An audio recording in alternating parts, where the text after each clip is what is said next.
the ears, folks. Oh, fish on, daddy. Oh yeah, good. Oh, fish on, baby. Oh yeah, Trout Trix worm. When I saw they weren't hitting on the spoon, that one half-hearted bite on the fly, I said, well, it's time for the pink Trout Trix. Oh, what a battle. Oh my. Oh my. Get down, get down. Last thing you want to do is lose the first fish of the day. Come on, baby. Come to daddy.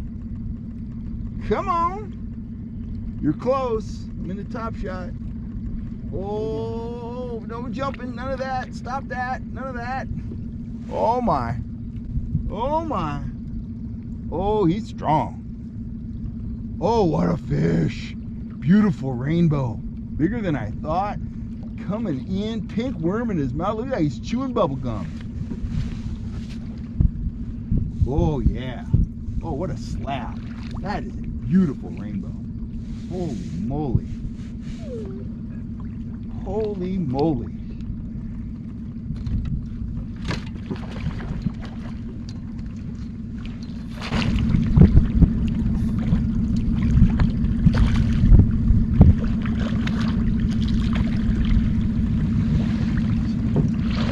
Woo! Right there, got him.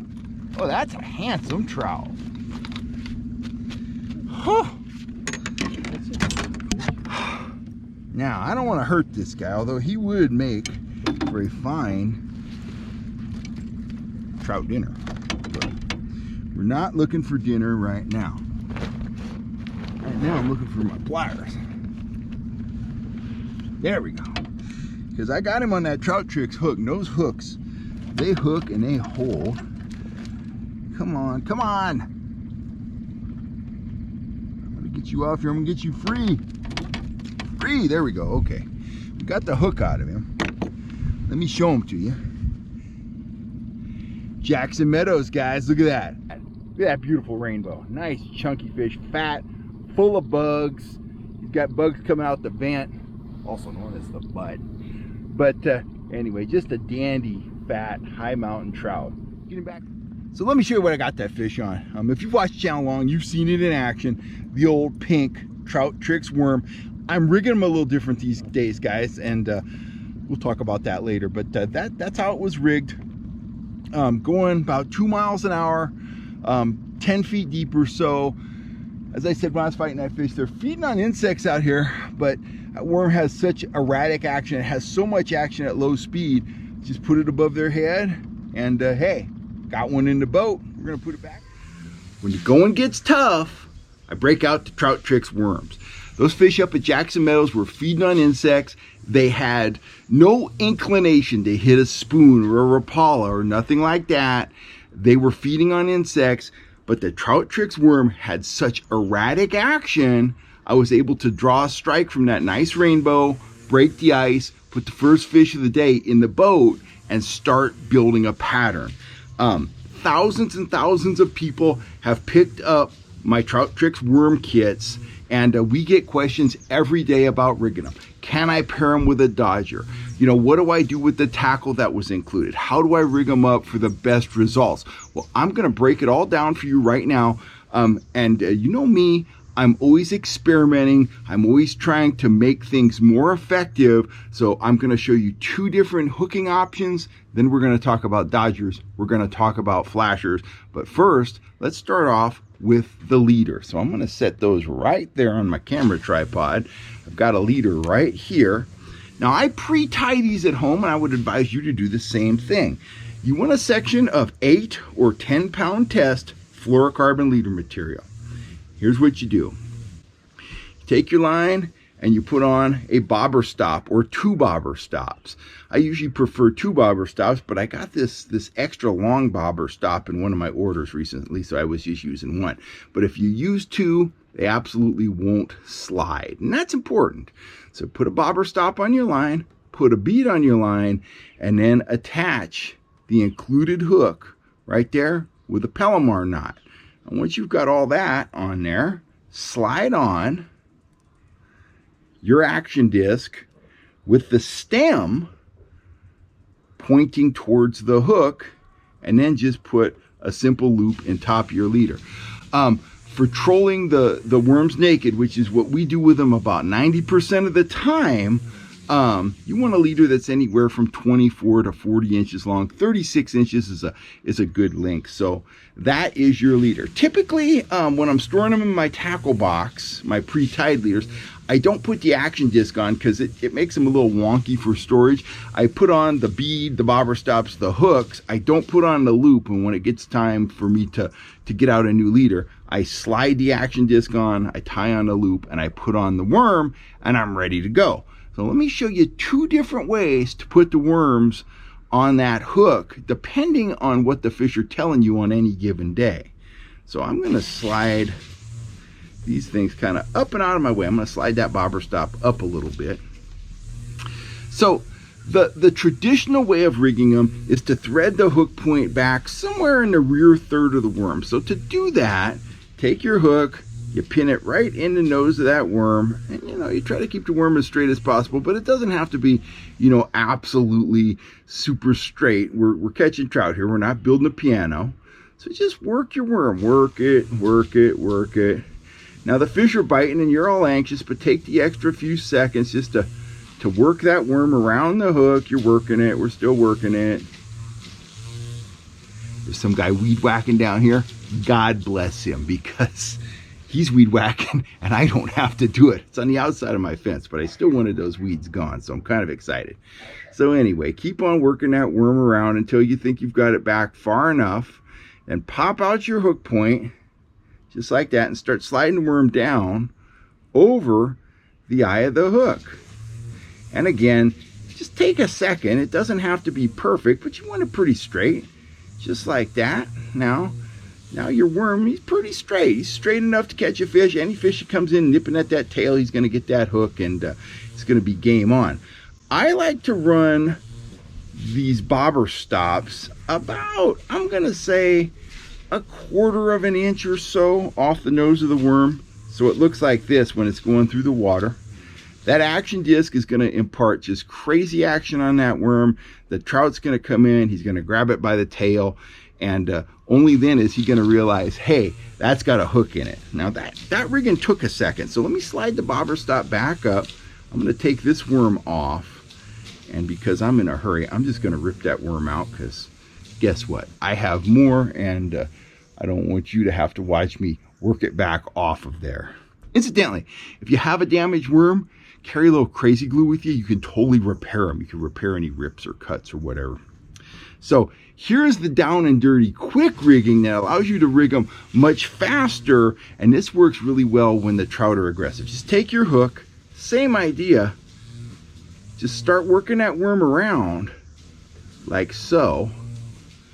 But once you have, I'm going to say 3/4 of an inch to an inch of worm on the hook, pop the hook out like this. I've popped it out. Now work it, work it, work it. Work it over that eye.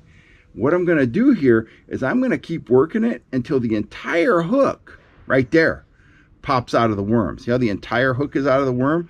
And I'm going to pull it back even a little bit more, just like so.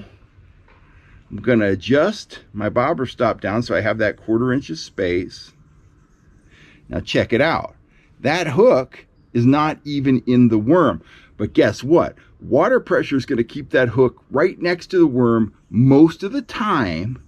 And if the fish are aggressive and they're grabbing it, or even if they're not, you're going to hook most of them. Once in a while, you're going to be getting tail nips on it and they're not getting the hook with that rigging.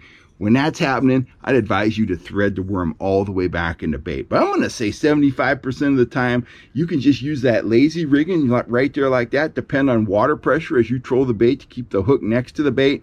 They're going to come in, they're going to take a swipe at the tail, and they're going to get that hook, and you're going to be a happy camper. So now, let's talk about attractors.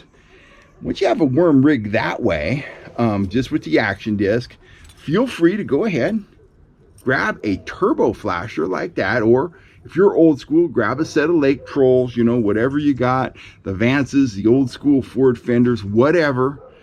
Snap the leader behind the flashers, Close that snap.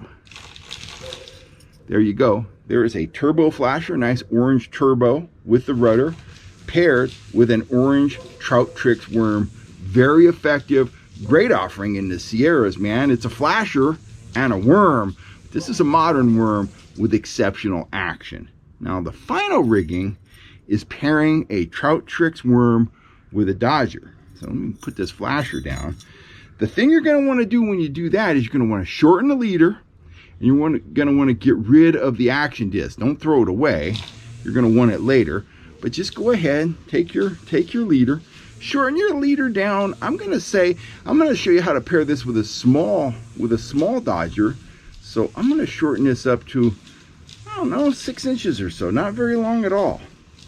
Go like that. I'm going to tie my loop, work that through there, pull that down tight. I'm going to break out my handy dandy scissors here, which I have in my pocket, or I thought I had in my pocket. Okay, I'm not breaking out there. I'm breaking out my my Kershaw blur. I'm going to trim that loop knot right there like so. Put that knife down. So now I have a Trout Trix worm on a short leader. I left the bobber stop and the bead on there. Doesn't matter. Won't scare the fish. Totally fine. I have a Sierra Diamondback Dodger. Highly effective Dodger in the Sierras. Very subtle. Puts off a lot of flash and a lot of vibration. Doesn't have a big wide kick like a lot of Dodgers do. Has more of a twisting action. And I'll tell you what.